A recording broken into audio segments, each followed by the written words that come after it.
जम्मू काश्मीरमधील पहलगाममध्ये 22 एप्रिल 2025ला निष्पाप भारतीय पर्यटकांवर दहशतवाद्यांनी बेछूटपणे गोळीबार केला। या हल्ल्यात 26 पर्यटकांना आपला जीव गमवावा लागला।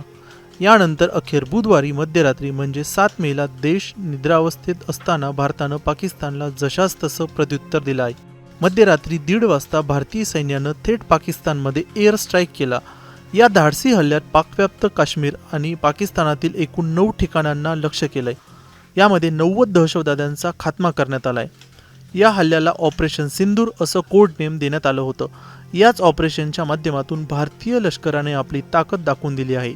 ज्यानंतर भारतीय लष्कर आणि परराष्ट्र मंत्रालयानं एक संयुक्त पत्रकार परिषद घेतली आणि या एअर स्ट्राईकमध्ये सामान्यांना कोणतीही इजा होऊ नये याची काळजी घेतली होती। तसेच दहशतवाद्यांच्या तळांची माहिती घेऊन हल्ला करण्यात आला। पाकिस्तानातील सियालकोट इथला सर्जल कॅम्प बेचिराख करण्यात आला। आंतरराष्ट्रीय सीमेपासून 6 किलोमीटर आत हा कॅम्प होता। या कॅम्पमध्ये दहशतवादी अजमल कसाब, डेव्हिड हेडली यांचं ट्रेनिंग झालं होतं। याच कॅम्पवर भारतीय सैन्यानं हल्ला करून बेचिराख करून टाकला आहे। पण भारताच्या या एअर स्ट्राईक नंतर येत्या काळात भारत पाकिस्तानमधील इतर दहशतवादी तळांवरही अशीच कारवाई करू शकतो अशी माहिती आता सूत्रांनी दिली आहे। दहशतवादाला खतपाणी घालणाऱ्या पाकिस्तानला धडा शिकवणं हा या एअर स्ट्राईकचा उद्देश आहे। दरम्यान भारतानं केलेल्या एअर स्ट्राईक नंतर जर पाकिस्तानने भारताला काही प्रत्युत्तर दिलं तर भारतही जोरदार प्रत्युत्तर देईल। ही लष्करी कारवाई करण्यापूर्वी भारतानं जागतिक स्तरावर पाठिंबा मिळवला अशी माहिती विश्वसनीय सूत्रांनी दिली आहे।